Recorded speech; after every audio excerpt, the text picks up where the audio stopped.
नमस्कार, मैं अंजलि मिश्रा और स्वागत है आपका हमारे चैनल में। मुंबई ड्रग मामला इतना उछाला गया था कि इस बारे में अब हर व्यक्ति को जानकारी है कि किस तरीके से आर्यन खान की गिरफ्तारी हुई। ड्रग वाला मामला निकलकर सामने आया और उसमें एक नाम उभर कर सामने आया, वो था नवाब मलिक का, जो इस पूरे मामले में एक के बाद एक बयानबाजी करते हुए नजर आए थे और उनकी बयानबाजी एनसीबी के ऑफिसर समीर वानखड़े को लेकर की जा रही थी। अब ऐसे में आपको बता दें कि मोहित कंबोज ने एक ट्वीट करके बड़े सवाल खड़े कर दिए हैं, जिसके ऊपर जो है लोगों का ध्यान अब तक नहीं गया था। आपको बता दें कि मोहित कंबोज ने एफिडेविट का दो तस्वीर जो है उसे शेयर किया है और उन्होंने साफ तौर पर लिखा है, ये है नवाब मलिक का फर्जीवाड़ा। उन्होंने लिखा है कि ये जो एफिडेविट है ये प्रभाकर सेल द्वारा दिया गया था, जिसमें 25 करोड़ के करप्शन जो है उसमें क्रूज मनी यहाँ पर मुंबई ड्रग मामले की बात की जा रही है कि जो मुंबई ड्रग मामले में 25 करोड़ रुपए का जो करप्शन का मामला है वो निकलकर सामने आया था। उसमें जो है इस एफिडेविट में साफ तौर पर आरोप जो है वो समीर वानखड़े के ऊपर लगाए गए थे, एनसीबी के जो जोनल ऑफिसर थे। अब ऐसे में ये जो आरोप लगाए गए थे इसको लेकर मुंबई पुलिस ने साफ तौर पर कहा था कि उन्हें किसी भी तरीके का कोई भी एविडेंस इससे रिगार्डिंग नहीं मिला है। तो उन्होंने सवाल खड़े किए हैं कि आखिरकार प्रभाकर सेल को किसने इस फेक एफिडेविट को बनाने के लिए मजबूर किया। आखिर प्रभाकर सेल ने समीर वानखड़े के खिलाफ गलत झूठे आरोप क्यों लगाए? आखिर प्रभाकर सेल ने समीर वानखड़े के नाम को इस पूरे मुद्दे में क्यों उछाला? आखिर प्रभाकर सेल ने समीर वानखड़े के ऊपर ये बात आखिर क्यों कही कि समीर वानखड़े ने 25 करोड़ रुपए की वसूली की है? यानी यहाँ पे साफ तौर पर सवाल खड़ा ये होता है कि समीर वानखड़े को फंसाने के लिए प्रभाकर सेल को किसने उकसाया था? प्रभाकर सेल के पीछे, इस झूठे बयान के पीछे, इस झूठे एफिडेविट के पीछे आखिर कौन है? और यही सवाल मोहित कंबोज ने अपने ट्वीट के जरिए उठाया है। आपको बता दें कि इससे पहले भी मोहित कंबोज ने कई सारे सवाल खड़े किए थे। उन्होंने कहा था कि जनता जानना चाहती है कि नवाब मलिक ने जितने भी आरोप लगाए थे समीर वानखड़े के ऊपर वो सच है या झूठ है, और अगर झूठ है तो नवाब मलिक के ऊपर भी कार्रवाई होनी चाहिए, क्योंकि उन्होंने एक एनसीबी के ऑफिसर को प्रताड़ित करने की कोशिश की है। साथ ही साथ उन्होंने कहा था कि इस पूरे मुद्दे को लेकर मैं कोर्ट में जाऊंगा और कोर्ट को कहूंगा कि वो जो इस पूरे जांच की अवधि है उसको एक लिमिटेड अवधि जो है उसको कर दिया जाए, ताकि लोगों को एक लिमिटेड टाइम में ये पता चल पाए कि आखिर नवाब मलिक और समीर वानखड़े में कौन सही और कौन गलत है। अब ऐसे में इस पूरे मामले में जो ये मामला निकलकर सामने आया था जिसमें 25 करोड़ रुपए की वसूली का बात कहा जा रहा था, इसको लेकर साफ तौर पर निकल कर आया है कि समीर वानखड़े के खिलाफ मुंबई पुलिस को कोई एविडेंस नहीं मिला। यानी जो नवाब मलिक है इतने दिनों से उनके ऊपर गलत और गंभीर आरोप लगाते हुए नजर आए थे। आप सोचेंगे कि आखिर से पूरा मुद्दा क्या है और इसकी शुरुआत कहाँ से हुई थी, तो आपको बता दी ये पूरा मुद्दा जो है वो मुंबई ड्रग मामले से जुड़ा हुआ है, जिसमें आर्यन खान की गिरफ्तारी की गई थी। आर्यन खान की गिरफ्तारी के साथ ही इस पूरे मुद्दे में एक और व्यक्ति जिस पूरे मामले को तूल देता हुआ नजर आया था वो थे नवाब मलिक, जो कि एक के बाद एक कई सारी बयानबाजी करते आए थे। आपको बता दें कि एनसीपी के ये जो नेता है इन्होंने कई सारे गंभीर आरोप समीर वानखड़े के ऊपर लगाए थे। लोगों को ये समझना मुश्किल हो रहा था कि आखिर समीर वानखड़े के साथ इनकी क्या दुश्मनी है जिसकी वजह से समीर वानखड़े के ऊपर ऐसे गंभीर आरोप लगाए जा रहे हैं। जिसके बाद वक्त के साथ ये पता चला कि आखिर जो समीर वानखड़े हैं वो वही ऑफिसर है जो कि नवाब मलिक के दामाद के ड्रग मामले यानी समीर खान के ड्रग मामले में इन्वॉल्व थे, और कहीं ना कहीं समीर वानखड़े वो व्यक्ति है जिसके वजह से नवाब मलिक के दामाद समीर खान को 8.5 महीने जेल में बिताने पड़े थे। यानी साफ तौर पर नवाब मलिक का निजी खुन्नस निकालने का तरीका था समीर वानखड़े और एनसीबी, और इन्होंने इसको लेकर पूरा षड्यंत्र रचा कि किस तरीके से एनसीबी और समीर वानखड़े को बदनाम किया जा सके, और इसी को लेकर उन्होंने समीर वानखड़े के ऊपर सवाल खड़े करते वो नजर आए थे। उन्होंने समीर वानखड़े के काम, उनकी निजी जिंदगी, उनके परिवार, उनके कास्ट, उनकी जाति, उनके हर मुद्दे, यहाँ तक उनके कपड़े, घड़ी और जूते, इसको भी नहीं छोड़ा। उनकी माँ को भी इस पूरे मामले में घसीटा, उनकी पत्नी की बहन, उनके पिता, हर व्यक्ति को इस पूरे ड्रग मामले में वो घसीटते नजर आए, वो भी बिना किसी तथ्य, बिना किसी प्रमाण के।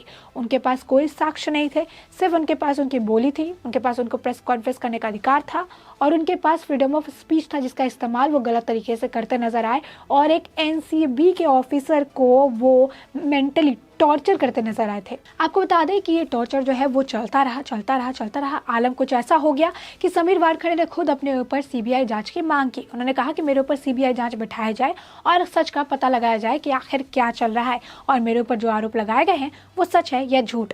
जो इस ऑफिसर ने इस पूरे मुंबई वाले ड्रग मामले में गिरफ्तारी से लेकर हर कुछ किया, वही ऑफिसर आज इस पूरे मुद्दे यानी पूरे मुंबई ड्रग मामले से उन्हें हटा दिया गया। अब ऐसे में यहाँ पर कई सारे सवाल निकलकर सामने आए थे, क्या नवाब मलिक जो है वो आरोप लगा रहे हैं वो सही है? क्या समीर वानखेड़े के ऊपर जो आरोप लगाए जा रहे हैं उनको मलिन करने के लिए लगाए जा रहे हैं, एनसीबी को बदनाम करने के लिए लगाया जा रहा है? कई सारे सवाल थे। एसआईटी टीम का गठन भी हुआ। जब उस वक्त गठन किया गया इस पूरे मामले की जांच करने को लेकर, तो उस वक्त भी नवाब मलिक की टिप्पणी निकलकर सामने आई थी। उन्होंने कहा था ये देखना काफी दिलचस्प होगा कि समीर वानखेड़े की पोल को कौन खोलता है और एसआईटी टीम जो गठन की गई है वो किस तरीके से इन सभी के पोल को खोलती नजर आती है, ये भी आने वाले वक्त में साफ हो जाएगा। आपको बता दें कि नवाब मलिक जो है समीर वानखेड़े के बाद उनके परिवार पर भी निशाना साधते नजर आए थे। उनकी जाति को लेकर उन्होंने कमेंटबाजी की थी। उन्होंने कहा था कि वो जो है जब उन्हें जो है हिंदू और मुस्लिम का उन्होंने बताया था कि किस तरीके से जब उन्हें नौकरी चाहिए होती है तो वो हिंदू बन जाते हैं और ऐसे बाकी काम के लिए वो मुस्लिम है। उन्होंने दाऊद करके कई सारे गंभीर आरोप उन पर लगाए थे। उनकी मरी माँ के डेथ सर्टिफिकेट को भी लोगों के सामने साझा कर दिया था। समीर वानखेड़े की पत्नी के एडिटेड चैट को शेयर करके उनके नाम को खराब करने की कोशिश की थी। आलम कुछ ऐसा था कि समीर वानखेड़े के पिता को 2 बार कोर्ट को खटखटाना पड़ा और कोर्ट के दरवाजे को खटखटाने के बाद कोर्ट भी काफी ज्यादा सख्त नजर आई। पहली बार उन्हें सख्त हिदायत दी गई कि बिना वेरिफिकेशन के वो किसी भी तरीके के ट्वीट नहीं करेंगे या कुछ भी नहीं बोलेंगे। लेकिन नवाब मलिक ठहरे नवाब मलिक, वो इसी तरीके का काम आगे भी करते नजर आए। बिना किसी प्रमाण, बिना किसी प्रूफ, बिना किसी तथ्य के वो इसी तरीके से आरोप लगाते नजर आए, जिसके बाद कोर्ट से उनको एक बार और फिर फटकार लगाई गई और साफ तौर पर उनको जो है मना कर दिया गया कि वो किसी तरीके की टिप्पणी, किसी तरीके के प्रेस कॉन्फ्रेंस, किसी तरीके के ट्वीट समीर वानखेड़े या उनके परिवार पर नहीं करेंगे जब तक इस पूरे मामले की सुनवाई नहीं हो जाती। अब ऐसे में उनकी जुबान पर कोर्ट ने रोक लगा दी। अब नवाब मलिक जो है अलग अलग मुद्दों को लेकर इन्वॉल्व होते नजर आए। साफ तौर पर मुंबई पुलिस इस पूरे मामले में इन्वॉल्व थी। एसआईटी टीम का गठन किया गया। कुछ भी समीर वानखेड़े के खिलाफ कोई सबूत, कोई भी प्रमाण नहीं निकल कर आए जो कि ये साबित करे कि समीर वानखेड़े दोषी है। आपको बता दें कि समीर वानखेड़े के पूरे मामले में सब कुछ जो है एक बयानबाजी का जो है माहौल चल रहा था, जहाँ पे एक तरफ से बयानबाजी की जा रही थी, दूसरी तरफ से उसे गंभीरता से लिया जा रहा था और फिर आगे उसको जांच की मांग की जा रही थी। लेकिन इस पूरे मामले में टर्निंग पॉइंट तब आया जब प्रभाकर सेल ने आकर सीधे सीधे स्पष्ट शब्दों में जो है नवाब मलिक का समर्थन करते हुए स्पष्ट शब्दों में समीर वानखेड़े के ऊपर जो है गंभीर आरोप लगा दिया। उन्होंने कहा कि पूरे दावे के साथ उन्होंने कहा कि समीर वानखेड़े ने 25 करोड़ रुपए की वसूली की है और ये जो पूरी गिरफ्तारी की गई आर्यन खान की वो सिर्फ और सिर्फ शाहरुख खान और उनके मैनेजर पूजा ददलानी से 25 करोड़ रुपए की वसूली करने के लिए किया गया था।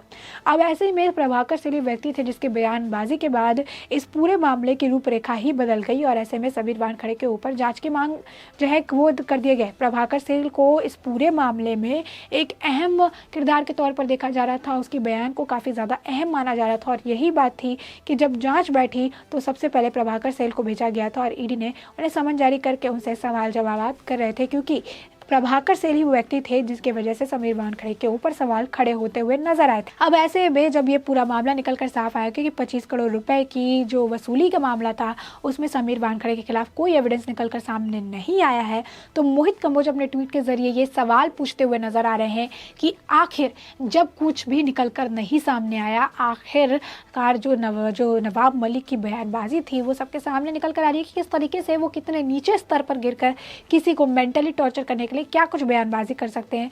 ऐसे में प्रभाकर सेल के उस फेक एफिडेविट के पीछे कौन है, आखिरकार प्रभाकर सेल की इस झूठ के पीछे कौन है, इसको जो है इसके बारे में पता लगाने की कोशिश क्यों नहीं की जा रही है कि प्रभाकर सेल ने जो इतना बड़ा झूठ बोला, समीर वानखेड़े को बदनाम करने की कोशिश की, आखिर ये सब किसके कहने पे किया गया, आखिर इसके पीछे कौन है। नवाब मलिक ने जिस तरीके से बयानबाजी की थी और ये कहते थे कि मैं इसी तरीके से हवाई बयानबाजी नहीं करता, मेरे पास हर चीज़ को लेकर तथ्य प्रमाण है जो कि वो कोर्ट के सामने भी साबित नहीं कर पाए, जो कभी वो दिखा भी नहीं पाए, जो वो लेकर भी नहीं आ पाए। आलम कुछ ऐसा था कि मोहित कंबोज जो कि उन्हें एक्सपोज करते हुए नजर आए थे अपने ट्वीट के जरिए, अपने प्रेस कॉन्फ्रेंस के जरिए, उन्होंने मोहित कंबोज पर निशाना साध के पूरे इस ड्रग मामले में मोहित कंबोज को मास्टरमाइंड बता दिया। साथ ही साथ समीर वानखेड़े की प्राइवेट आर्मी का मेंबर भी मोहित कंबोज को उन्होंने बता दिया। ये नवाब मलिक ही थे जिन्होंने ये बात कही थी कि समीर वानखेड़े जो है उन्होंने अपनी एक प्राइवेट आर्मी बना के रखी है जो कि इलीगल तरीके से ड्रग के मामलों को, बड़े मामलों को छुपा देते हैं और छोटे मामलों को बड़ा हाईलाइट करते हैं ताकि ड्रग के बड़े मामले इसी के जो है इसी के तले धड़ल्ले से चलते रहे। साथ ही साथ उन्होंने कहा था कि ये इलीगल तरीके से लोगों के फ़ोन को टैप करते हैं। साथ ही साथ उन्होंने ये भी कहा था कि समीर वानखेड़े एक एनसीबी के ऑफिसर है, 70,000 की शर्ट पहनते हैं, 2 लाख की घड़ी पहनते हैं, जितने महंगे जूते पहनते हैं, पैसे कहाँ से आते हैं।